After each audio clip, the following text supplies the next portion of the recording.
Say good morning. Say, may Jesus be lifted up and glorified. Good morning, my brothers and sisters. And oh, are we in need of a severe revival? And we're going through it, and thank God for that, right? Before coming to social media, I mentioned a lot how I don't scroll. And I mean that. And I'm about to share one of the reasons why I do not. But even in the past, being someone who's on social media, I always use social media to Google, to look up information, to find truth. I have it right here now, so I ain't got to do much searching. But I literally always had not been on social media to be that guy or to share everything that I'm doing or to gain influence. That was never why I usually use social media. So it was so easy for me to stop scrolling, because the main reason why I use the internet and things like that was mainly for receiving information.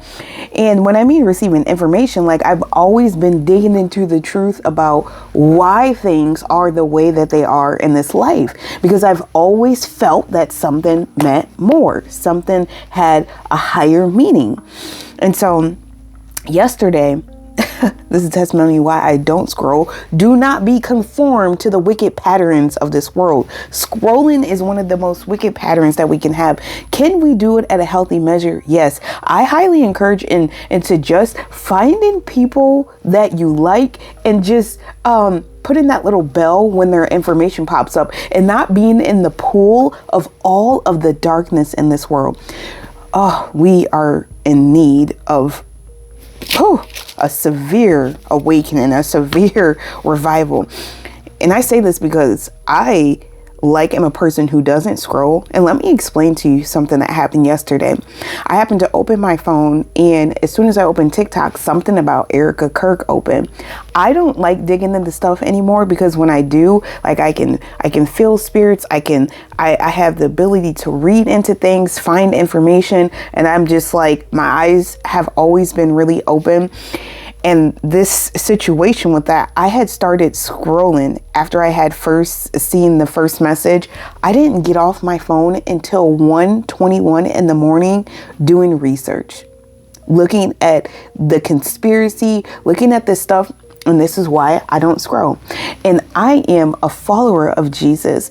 And after I got done with that, I was praying, and I'm like, Lord, do not allow me to ever be conformed like that again, because I can only have compassion for people who do that every day, all day.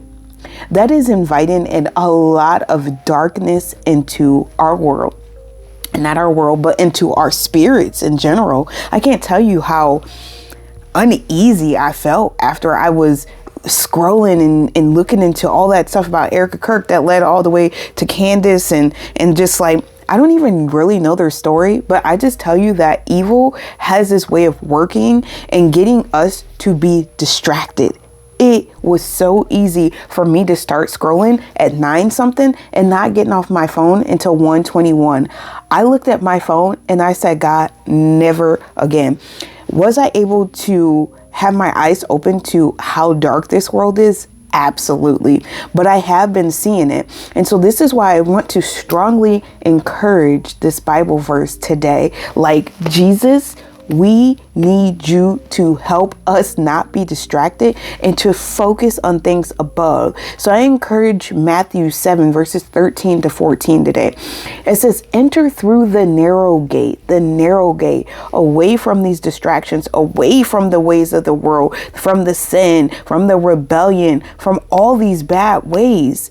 We have to step away from that and enter the narrow gate, for the gate is wide to the road, the road broad that leads to destruction. And there are many who go through it every single day. We're just walking like nothing's happening, and we're just on this road of destruction. We need a revival, and they're doing things to help us remain in a destructive mindset and an illusion that is going to give us the eternal damnation of being with the devil. How narrow is the gate and difficult the road that leads to life, and few find it. I am declaring in the name of Jesus, if we are not on that narrow road, or if we have stepped away from it, I encourage you to find your way back. I declare today that we are the people who are the few who find it, because this world right now is in complete destruction. I felt destroyed after scrolling yesterday. Being a person who never scrolls and you get trapped into a scroll like frenzy for that many hours, I woke up and I'm like, whoa.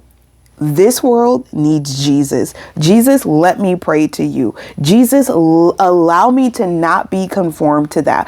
Allow me to continue to be on this narrow road.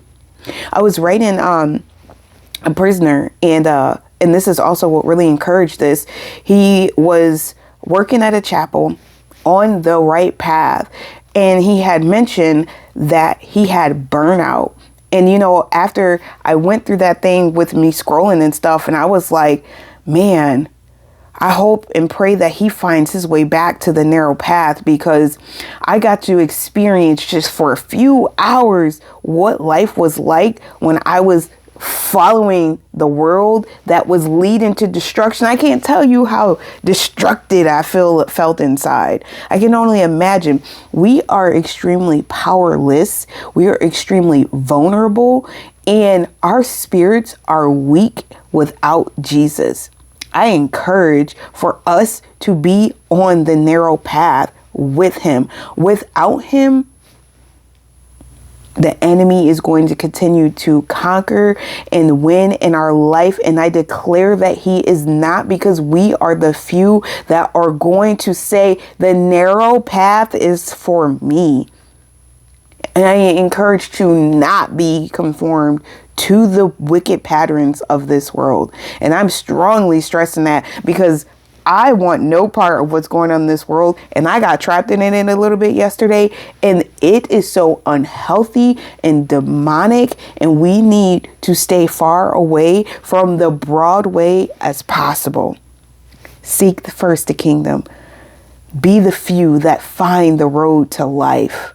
Do not be conformed to the wicked patterns of this world. And they are very wicked. God bless you all. May peace be with you. Jesus wins in the end.